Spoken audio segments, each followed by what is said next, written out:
Malipayong dayong kilom-kilom Subo, Kabisayan ug Mindanao, gikan diri sa Bukirang Barangay sa Kasili sa Konsolasyon o ni Sibi o ni Dr. Iris kini si Leo Lastimosa. Pasalamat nga makakuyog mo namo karong hapuna. Ang title sa atong istorya karong hapon, musika. Doon na tayo paborito nga mga kanta sa nagkalaling nga bahin sa atong kinabuhi. Makahinumdum tingali mo og first love sa inyong paborito nga kanta, sa inyong pag-eskwela, sa inyong pagpantrabaho, sa inyong mga organisasyon, sa inyong kalampusan, sa inyong kapakyasan, sa labing malipayon ng mga adlaw sa inyong kinabuhi. Doon na mo'y mga mahinumduman nga kanta. Kung itong isgutan karong hapuna, unsay labing significant nga mga kanta nga inyong ma-associate sa labing importante nga mga bahin sa inyong kinabuhi. Hinaot mo, share mo namo sa inyong listahan sa mga kanta o unsa may significance sa mga kantahan sa inyong pagkagamay pa, sa inyong pag sugod na og kaplag sa inyong kaugalingon nga kinabuhi, sa inyong labing halandumon nga mga panghitabo sa inyong kinabuhi o labing sakit o labing malipayon nga mga yugto sa inyong kinabuhi. Tugot akong sugdan ang akong sugilanon karong hapon. Pinili sa pagtugaan ninyo nga ang nakatudlo nako unsaon pag higugma sa musika mao nga akong maguwang ang among eldest na si Boy Lastimosa, Agripino Lastimosa Jr. ang iyang tinod nga ngan. Siya among kamaguwangan. Diha nagpuyo mi sa Pinoy-anan ni Chuk Pamping Lastimosa. Bantugan kay ito Chuk Pamping diha sa siyudad sa Talisay. Ang tinuod niya ngan Panfilo Lastimosa Sr. Usa to siya ka handwriting expert sa National Bureau of Investigation, pero nahimo sa to siyang politiko, nahimo to siyang orador sa iyang panahon. Pag balhin na namo gikan sa Leyte dinhi sa Subo, doon na siya bay diha sa Barangay San Isidro nga way nagpuyo bakante. So ang akong amahan mao man nitay kinapobrihan nga igsuon nila, unom ni silang managsuon. Ang akong amahan usara ilang babay. So mautong siya gipapuyo. Sa wa may nagpuyo ang mga anak ni Chuk Pamping, silang Panfilo Lastimosa Jr. kato nahimong medical director sa Cebu City Medical Center. Doon na may bahay diri sa syudad. Kaya naminyo man to sa anak ni Luis Diores, ni Lu Diores. So dirito sila kanang juris compound diri doon sa Fuente, ang ilang Pinoy-anan. Ang mga ubang anak ni Chuk Pamping langyaw na, nang biyahe na sa ubang bahin sa Pilipinas ug sa kalibutan. So bakante gito ang ilang Pinoy-anan. Yung katong ilang bahay mo to'y para nako labing nindot nga bahay nga among napuy-an. Kaya ang bahay ni Chuk Pamping na mahimutang gi-enclose gyud siya og kural, as in una tong higayon nga ang among bahay gi-enclose og kural. Ang among silingan tuas gawa sa kural. Unya ang iyang bahay dunay orchard, kana mga punuan sa prutas. Although na may nag-atiman, ang naabdan na lang namo ng mga punuan sa prutas, ang mga chikos, ang mga guyabano, doon na siya kay mito, o daghan pa ka ito ng mga punuan sa prutas. Nga, dako kay itong yuta ni Chuk Pamping. So, for the first time, nakapuyo mi ubay nga perting luaga, perting haya-haya. Mahimo mi magdagandagan sa among nataran. Unya ang nataran, maikay pagka patag ba? Kaya bitang, dili ka ng pataka lang na doon mga bundo-bundo, doon mga patag yun kaayo, unya pulo siya Bermuda, pulo siya kanang sagbot bitaw nga pinili gyud nga sagbot. Nga mahimo kang mag-gardening, mahimo kang magbutang og mga buwak, mahimo sus, for the first time na nakapuyo og bahay ngayon adto ka luxurious, ingon adto ka hayahay. Unya ang bahay mismo ni Chuk Pamping daghan kay kwarto. So mahimo may nga mangangkon og among kaugalingong mga kwarto sa iyang Pinoy-anan. So salamat kayo sa pamilya ni Chuk Pamping nga ilaming gipapuyo sa ilang bahay. Pero kanang bayaron wa na. Nahalin na nahimo na ng galingan man tingali kanang bahay gyud sikit sa entrance sa Santo Niño Village sa Barangay San Isidro, diha mi nagpuyo. Diha natawa ang akong gugma sa musika. Unsa man kong graduha diha. Third year high school, Eskwela ko sa Talisay Malayan Academy. fourth year high school diha sa ko hangtod sa unang mga tuig nako sa kolehiyo. Wa may magdugay diha sa Barangay San Isidro. Pero diha sa bahay ni Chuk Pamping, doon naman siya itawag ninyo kanang speaker sa kanang speaker nga nindot kaayo para sa kining turntable sa kaya ito turntable pa man o pa may CD. Pero ang iyang turntable murag daot na. So ang ako maguwang si Boy, engineer man siya. So iyang gisumpay og alambre ang dako kay speaker diha sa tunga-tunga sa sala sa bahay. Iyang gisumpay dito sa iyang kwarto. Sa murag dili gud siya ikaduhang andana, mura ba lang usak unon lang hagdanan ang iyang kwarto gikan sa sala. Unya tuwa dito siya cassette katong cassette tape recorder sa una perting mahala pa adto niya perting ni duta atong mga cassette tape recorder at tumanukad ang music sa katong dako kay nga speaker. So siya mo patukar og music niya. Kaming tibok pamilya mo magkabati. Ang iyang music either iya maminaw siya sa radyo, sa FM radio or cassette. Kasagaran sa music ni Boy siya mag-record. Iyang i-record og cassette. Unya kanang mitikuloso kay ito siya mo record nga ang iyang recording mura bitaw o kinang CD karon na magsunod-sunod ba ang nindot kay nga mga kanta ba. Pero ang iyang recording gikan nato sa mga FM stations. Wa pa may mga CD sa una. Yang lisod man kay sa una ang pag-record from turntable to cassette. Kuan ba kanang komplikado kay ang proseso. So si Boy maminaw siya o mga FM stations, doon siya ganahan nga music iyang i-record. Unya mao to among music sabay. Ang paborito niyang programa mao tong daghan kito siya recorded nga music. Katong DYNC sa una buton sa ningan sa DYNC FM karon, mao na FM station sa DYCB. DYCB napalit naman sa buwan ni Bilyar karon, I think si Kibuloy na tang iya anang DYCB.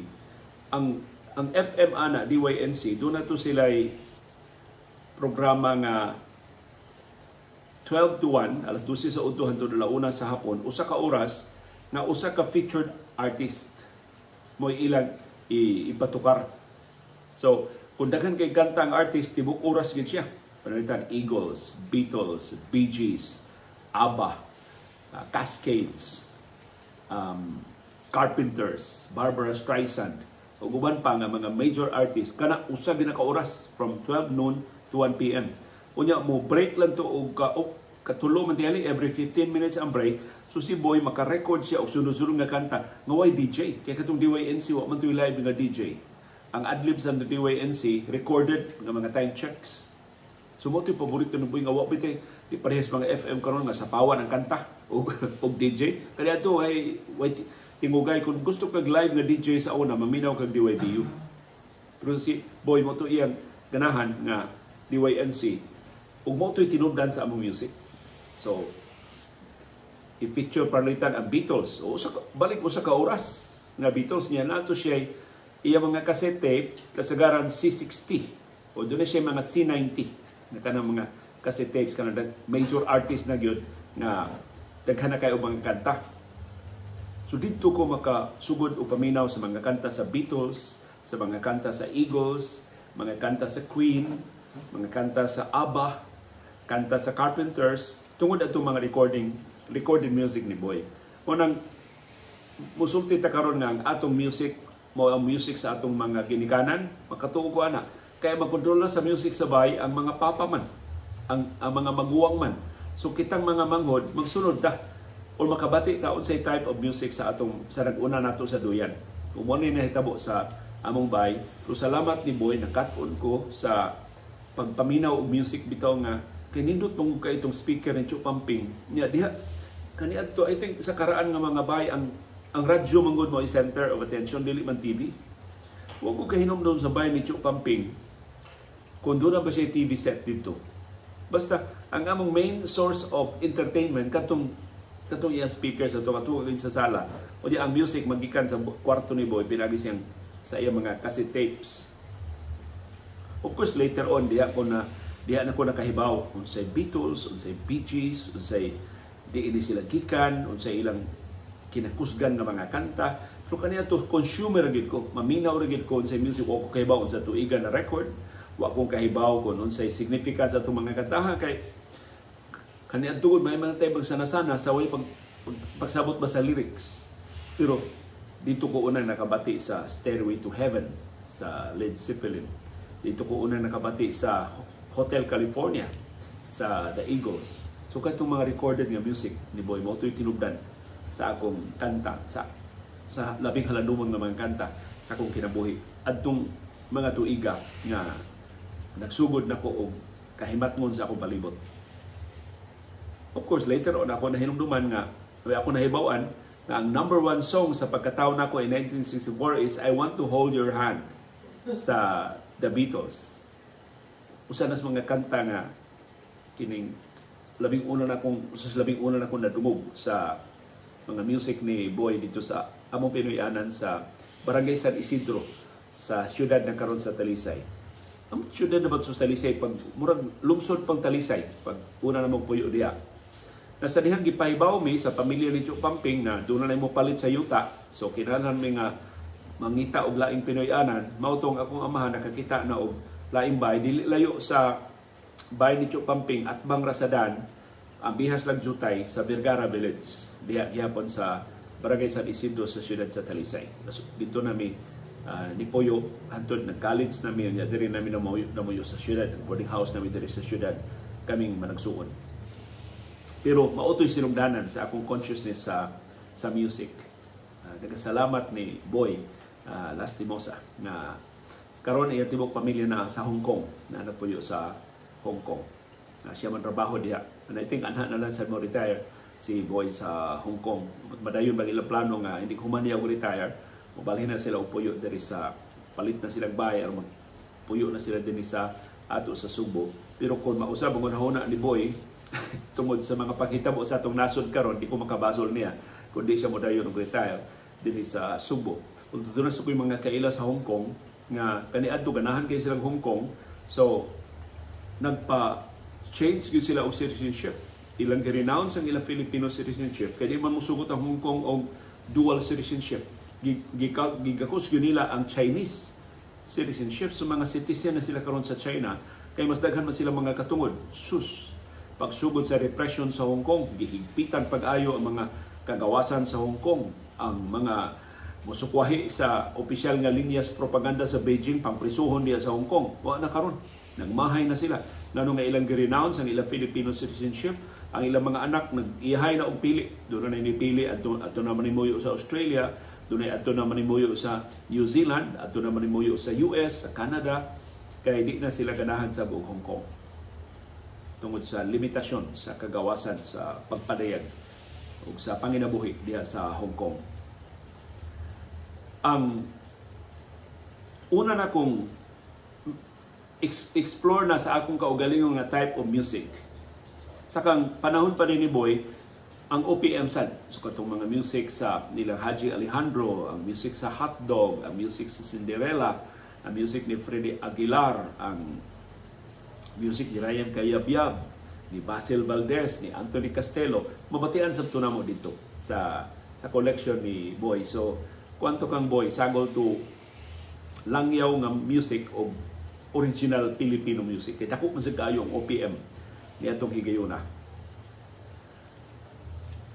Sa dihang ni-eskwela na ko dinhi sa Cebu City, sa University of San Jose Recoletos. Na-expose na ko og music bitaw nga kanang hard rock. Kay ang mga jeepneys ni Adtos Talisay, nabantog itong mga jeepneys Talisay, natuna sila mga stereo nga pertigyong sa baa, pertigyong lanuga. Dakpon mo to sila sa mga polis. Kay gidili man itong mga stereo sa una.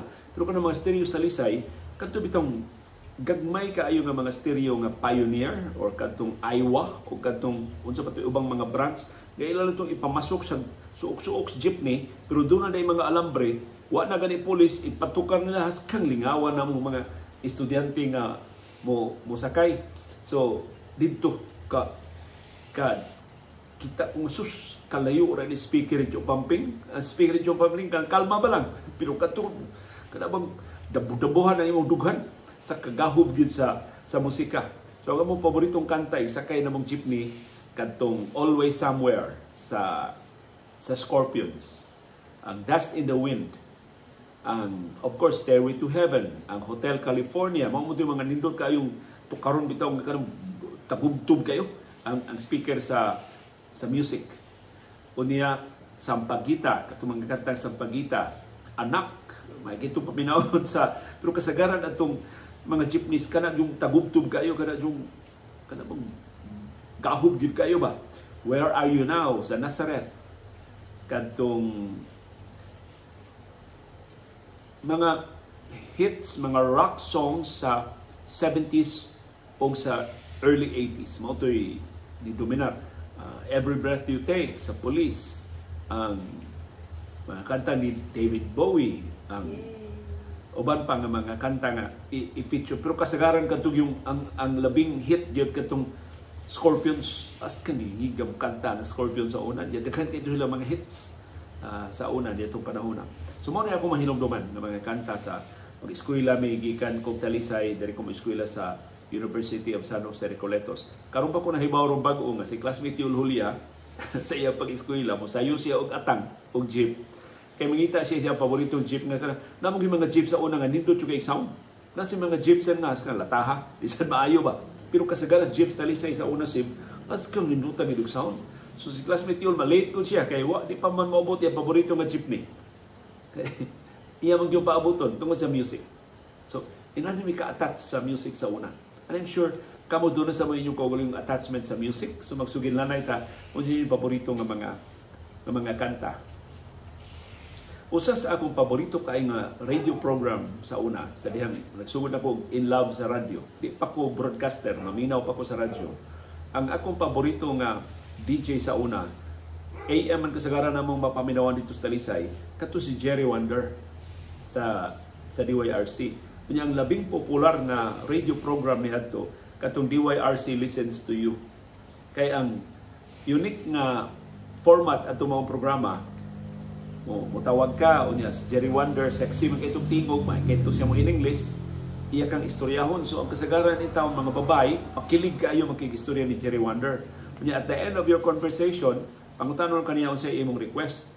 Unya ang imo dayong request, ikahuman gyud ninyong istorya, iya dayon to karon. First time to diri sumbong nga nilngiga na DYRC Listens to You. Mura man og naa sila jukebox. Na kana bang unsay imong request matukar man dayon. Later on dihang hatag na ko sa akong entry si Johnny Pusong kay DYRC man to si Anding Art Maloy. Nangutana ko gyud sa to Jerry Wonder sa una nga ini-request sa listener matukar man dayon ang music. Siya di man gud duha man to telepono. So ang usa ka telepono mo istorya ni Jerry Wonder on air. Ang pikas telepono igbangting ang assistant ni Jerry Wonder, interviewon na niya o si Jerry Wonder mismo samtang nagtukar tong music sa previous caller, iya na tong entertainon unsa may imong request para ako andamon diri.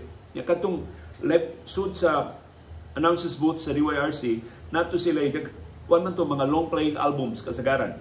Pero ang ilang mga LP alphabetized. So doon na dito from A to B, C to D, E to F. Depende sa unsay mga major songs o major artists nga doon na anang kwanto sa artist to. So, si Jerry Wonder, suito siya sa tukar nga kanta, kini ka Paul McCartney ni, kini ka sa ABBA ni, kini sa Carpenters ni. So, iya rin pangitaon dito, o niya, wa gani, ang kanta nga i-request, yung hangiuon ng caller, wa ra ba ang kanta, ha? Doon na kailangang request. Para nga, igsulti sa caller, itukar din ang kanta, so believe kayo. Believe kayo ito mga listeners. Sus, dihay kausa. Ang caller, isulti ni Jerry Wonder na ang iyang paborito nga kanta I Honestly Love You Materialito. So, mo na giandam, gi-cue na daan sa turntable, duham sa ito turntable sa DYRC. Sus, pag live na karong interview Jerry Wonder na usab una-una sa caller. Lain naman ang iyang request mo to nagkalibog-libog na. So, ingon na ba kay live man ang program, mura siya kining stage in a sense nga sa buto na daan ng caller niya, caller mausab man niya una-una. Daghan man siya paboritong kanta. So, usahay mo, bolilyaso sa ito ang format ni Jerry Wonder. Pero, karon na ko ka, hindi na sa tumukita ka itong formata karon kay, sus, gusto ka o kanta, Spotify, na may Spotify nga libre ba? Nasa Spotify nga bayan, nga wagi advertisements. Pero, wala ron. Ang kanang mga kanta ron sa FM di na gisama sa una nga kanta ra gyud. So mo nang ang FM karon daghan na sila og content nga pakapin sa kanta. Ila nang butangan og gamay nga history sa kanta, ang significance sa kanta, background sa kanta. Aron dunay kay wa man na sa Spotify, di man na makuha nimo somewhere else. Gikan ra nimo butangan na nila og local color, butangan na nila og local angle sa music. Sa moto ang akong early memory sa AM radio music dinhi sa Sugbo sa unang panahon. Unya, pagka estudyante na ako sa San Jose, nagsugod na ako ka-aktivista.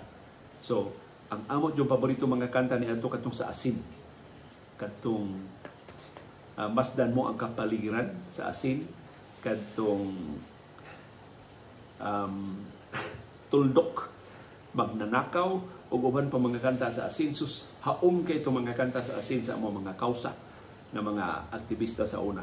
Pero ang labing nakapatandog yun akong kakanta nitong higayuna nga nagsin ako basa sa mga libro sa atong nasudnong mga bayani, nagsin ko basa giun sa tabag daog-daog mga langyaw sa atong nasudnong kasaysayan kadtong kanta nga Aling Pag-ibig Pa. Adaptation na siya sa balak ni Andres Bonifacio para sa iyang asawa nga nahog magutong trahedya ang panagtiayo ni Andres Bonifacio o ni Gregorio de Jesus. Batanon pa kay sila si Andres Bonifacio, giribala ni Emilio Aguinaldo, nya si Emilio Aguinaldo mas maayo politiko kay ni Andres Bonifacio, so nailog ni Aguinaldo ang liderato sa katipunan gikan ni Bonifacio o iyang ipapatay si Bonifacio o dili makahulga sa iyang liderato. Pagkamatay ni Andres Bonifacio, doon ay mga huhungihong nga si Gregorio de Jesus, kuha pa man kaayong asawa niya, batanon pa, gilugos sa mga general ni Aguinaldo. Doon ay mga sugilanon nga gisagop o aliado ni Bonifacio nya mo to namin yung pag-usab, pero sa dihang na bisto tong balak ni Andres Bonifacio mo to na himong mas makahuluganon. Aling pag-ibig pa ang hihigit kaya sa blank pagkadakila sa tinubuang lupa. Inguna na ang lyrics sa kanta ni Andres Bonifacio niya. Maayo ka ito nga pagkahimo og kanta. So motoy among for a while among rock anthem sa among pakigbisog batok sa diktadura ni Ferdinand Marcos Sr. ni atong higayuna. Of course, ang Bayan Ko, labi na ang version ni Freddy Aguilar, mao'y labing popular sa mga labi na katong pagsud sa mga politiko. Katong rally na nilang Indaynita Cortez de Luz, ni nilang Paul Rodriguez, ni Tony Cuenco, ni Vic Balbuena, o guban pa nilang Don Vicente de Rosario, kadto mo to sila mga of course Talio Bacalso, silang Tumi Kabangbang sa Bohol, mo to sila mga isog gayo atol sa mga protesta. Ang Bayan Ko na mo'y anthem sa mga protesta batok sa diktadurang Marcos. Unya dihang nidaog na ang EDSA People Power Revolution, ang Bayan Ko gihapon mao'y ganahan kay mga kanta o kadto ng mga awit sa EDSA katong handog ng Pilipino sa mundo. Pero before EDSA o before na palagpot si Marcos, dito mo sulbong ang OPM, ang Original Filipino Music, nga ang mga Filipino artists musuon-suon ba o mga kanta sa langyaw nga mga artists. So katong Boyfriends o ang VST and Company, ilang gisunod ang Bee Gees. Ang Hagibis, ang ilang gisunod ang Village People. Ang labing unang rock song sa Pilipinas nga nakapahimugso sa Pinoy rock mao ang kanta sa Juan de la Cruz Band kadtong Himig Natin. Si Joey Smith, bago lang nabalik gikan sa iyang pagkatakanta dito sa Japan, naggrupo silang Mike Hanupol ug ubang mga sakop sa Juan de la Cruz Band. Unya samtang nagpaabot sa ilang turno nga mukanta sa stage, gasigig strum sa iyang guitar si Joey Smith ug mao to'y sinugdanan sa Ang Himig Natin, ating awitin. Mao to'y pagsugod pagsikat adtong natahawa na ang mga Filipino artists nagsugod na sa ilang Pinoy rock. Dito magsugod ang Pinoy rock. Unya nakapasugod sa Pinoy folk kadto sad si Heber Bartolome sa Banyuhay, kadto silang Florante sa Handog, ang labing popular nga mga kanta niadto katong mga pop music yun sa una katong Manila Pop Music Festival. Namo to 1978 ang labing unang popular music festival usa sa tos mga mga paagi sa diktadura Marcos nga malingaw ang katawhan Pilipino pinagi sa pop music. So ang mga composers sumiter og komposisyon niya mangkuha silang interpreter o niya dunay winner. Ang winner sa labing unang pop music festival katong Kay Ganda ng Ating Musika ni Ryan Cayabyab nga hantod karon dili mapapas tong iconic kaayo nga attire ni Haji Alejandro nga nagbarong Tagalog o niya nagsalakot sa mauta niyang handog na Pilipino sa mundo. Nakadaog sa to sa South Korea o sa ubang mga international competitions. Ang gipildi sa Kay Ganda ng Ating Musika mao hinoy mas disikat ang anak. Second prize winner to ang anak. Amot doon na ba ito'y premium ang second? Basta murang grand prize winner yun na sentro katong Kay Ganda ng Ating Musika. Pero ang anak ni Freddy Aguilar haskang sikata. Nisikat sa mga jukebox, nisikat sa gibutangan o mga translation sa nagalilaing kanasuran sa kalibutan. Mao to'y nakapasikat pag-ayo ni Freddy Aguilar ang anak. Ug sulod ni ato ang daghan na kay mga hits ni Freddy Aguilar tungod sa iyang talagsaon na mga komposisyon o paagi sa pag-awit sa iyang mga kanta. Dungan adto katong mga awit nga pa-cute, katong mga kanta sa Hotdog nga First Love, katong kanta sa Cinderella nga TL Ako Sayo, Ang Boyfriend Kong Baduy, o kanta sa Hotdog nga Ikaw ang Miss Universe ng buhay ko. Mao to mga kantaha nga nagtaglish. Dunay Tagalog ug dunay English. Unya amo kanta adto mao gyud ang mga sexy kay tingog nga mga kolehiyala sa Hotdog. Ang ilang ipakanta si Ella De Rosario, kay kolehiyala man gyud si Ella De Rosario. Pero mas sexy itong tingog ang singer sa Cinderella na mo'y kapasikat pag-ay nila kadtong A Boyfriend Kong Baduy, TL Ako Sayo, o uban pa nga mga kanta. Kung anto mga kanta, kana bang cute, dili siya socially relevant, pero picturesque or representative sa time nga niadtong higayon na ang mga kolehiyala ganahan man kay magtaglish nya dinhi sa ato sa Subo ang mga Bisaya, ang mga kolehiyala sa ganahan sa kayo mag isagol ni-attempt sila sagol sa Cebuano og sa in English. Ang laing halandumon akong kanta nahitabo sa gamay pa kay kong bata nga karon akong pagka nagsugod na ba ko og basa-basa og sa time day ni Boy katong doon na siya yung mga kanta sa amo sa San Isidro mao sa to'y pag sikat sa jingle na song hits katong mo palit yung tag song hits unsay latest unya doon na sila yung mga interviews sa mga major artists lingaw kay mi atong mabasa humang basa ni Boy basa sabi unsay latest ni Mike Halupol, unsay latest ni Haji Alejandro, unsay bagong kanta sa Juan de la Cruz Band, kinsay nag-away, kinsay nagminyo, kinsay nagkarelasyon sa mga popular nga mga artists, mga music artists sa una. Pero gamay pa kay kong bata, pagbalhin na mo sa Maramag, Bukidnon, dito mi padong sa Mandog. Gikan sa Bukidnon padong sa Mandog, nag-land trip rami. So, imagine tanan na mong butang, kutob sa maigo sa sakyanan, gibutang lang sa luyo sa pick-up. Hindi ako kasiguro karon pick-up ba to o gamay nga truck. Pero tibok pamilya man mi. So na akong mama, na akong papa, nami managsuon, pick-up gitel ito kay daghan man kay lingkuranan. Naigo ang may lingkuranan sa sakyanan. Ya among butang, daghan kay may mga butang nga mabiyaan. Kay ibalhin na mo og bay, di man masud sa sakyanan. Yan sa una wa pa mo lipat bahay. Kato bitaw mausa na gyud ka container, ya tanang bay sa tanang butang sa bay makarga na gyud. So usay makadungog ko sa istorya sa akong mga ginikanan, mangutana akong papa og hain naman to ang akong kuan ani. Ingon akong mama, nabili na sa Maramag. Hain naman to akong nabili na sa Mandog. Hain naman to nabili na sa Tabango. Daghan kay mga butang nga mahibilin. Kay di man madaog hakot sa among pamilya. Ug ang kasagaras mabilin ang among dito mga duwaan. Anong course ang among mga kaduwa? Mo nay maka-explicar na mo nga wa kayo may mga suod nga mga higala kay mabiyaan man namo. Inigbalhin-balhin na namo puyo.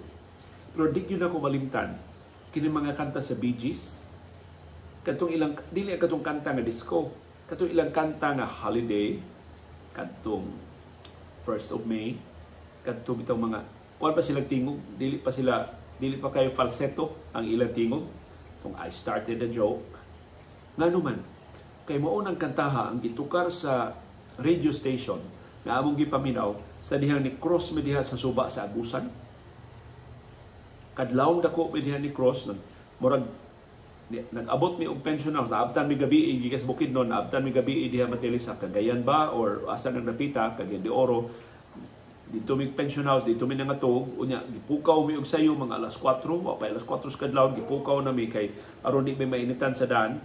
So naglakaw na perti pangitngita. Giingnan nami nga adto na mi mga on sa sakinan. Samtang wa pa mo mga taytayan sa Unas Mindanao.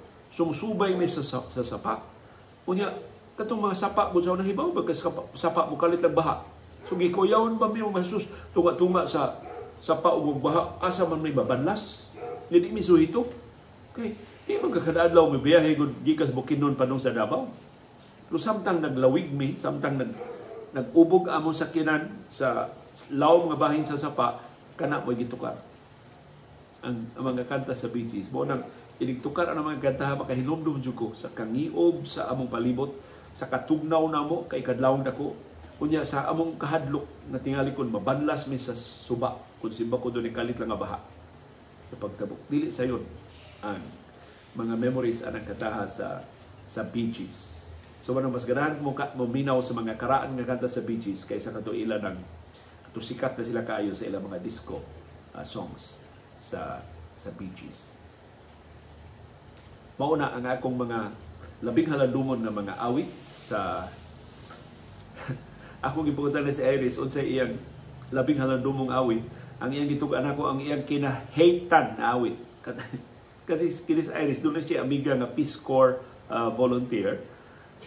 Sa dekada 80, unya ang iyang amiga nga Peace Corps volunteer diri magpuyo sa Pusok sa siyudad sa Lapu-Lapu, somewhere dool sa City Hall sa siyudad sa Lapu-Lapu. Di na karon makatultol si Iris kay nausab na mud kaayo ang upon. Pero kanto ang iya kunong bay, murag lang ordinaryo kay nga bay, maguwang lang jutay sa payag-payag. Unya na gidaplin sa daan. Pero wato sila dito mag-istoryahanay sila, sus mutukar na jukebox sa ila silingan. Ang tukar sa jukebox, mo to hit na kanta niya itong higayuna. Usa itong tuiga Ars? 1985. Ang kanunay yun ipatukar sa jukebox, Knife. Knife. Cuts like a knife. Mo to ang kasagaran yun nga itukar. So, gada kabati di ay sa nagkataha, makahinumdum yun siya. Ni Manly, ang iyang amiga na Peace Corps volunteer na na-assign din sa Subo o iyang nasuod kayo nga amiga. Si CB, mga kanta si puyo ni mo aning bayo no? 2 years old naman ni si CB. Mo nang ingon si Dr. Iris nga sugod na sa tukar og music diri sa among Pinoy anan aron na maghimo na sa atong kaugalingong mga memories sa atong mga kanta. Doon na ba'y kanta makarepresentar sa inyong kinabuhi? Doon na mo giisip nga kanta nga labing makahuluganon sa inyong kinabuhi. Tihali, doon na tayo mga private memories, doon na tayo mga memories na dili nato ika-share sa atong mga viewers, pero mahimo ra gyud nga ibutan diya sa atong comment box unsay significance sa mga kataha siyo tagsa-tag sa kinabuhi. Sa diha nagtrabaho nako sa DYLA, kung nakadiskubre na ako nga makadate na day mga interns, pahuamon may research remonde siyang auto, o niya sus ang mga interns taga Bacolod man. Ano bang mga ganahan kay disco. Gidami nila, sila ay nagdana mo, kami mo yung taga Subo, pero sila ni dana mo dito sa St. Gothard. Asa itong dapitan St. Gothard Ars? Lahog. Sa Lahog. Kunya, ang di yun ako malimtan nga kanta, ang sigihan o siya sayaw adto sa akong mga kaubang reporter silang Eric Labrada o uban pa nga mo'y agresibo kayo nga nisayaw sa mga interns. Katong Walk Like an Egyptian. Mo to ang among kanta. Mo to akong hinumdum mga kanta nga mas kaniduta sa yawon niya. Ang St. Gothard sa una mag-skate man to ang mga waitressers, no? Yeah. Mao toy usa sad sa ilang mga lahi kayo nga offering dinhi sa Subo ni atong higayuna. Ya dako kay itong successful kay itong maong business establishment sa St. Gothard. Unya ningiob naman diri sa among palibot. Daghang kay salamat sa inyong pakiguban. Hinaot nga inyong i-share ang inyong labing paborito nga mga kanta sa nakalain nga aspeto sa inyong kinabuhi ug paliho pa kapini og explanation o sa significance anang kataha sa inyong tagsa-tagsa ka kinabuhi. Salamat yung pagpaminaw sa atong sugilanon karong hapuna nga naguluhan og musika. Uban ni Dr. Iris o ni CB, kini si Leo Lastimosa, gikan diri sa Bukirang Barangay sa Kasili sa Konsolasyon, maghinaot nga malipayon ug lamian ang inyong panihapon sa tibok pamilya. Salamat sa inyong pagpaminaw sa panahom dayong kilom-kilom. Salamat, CB Girl.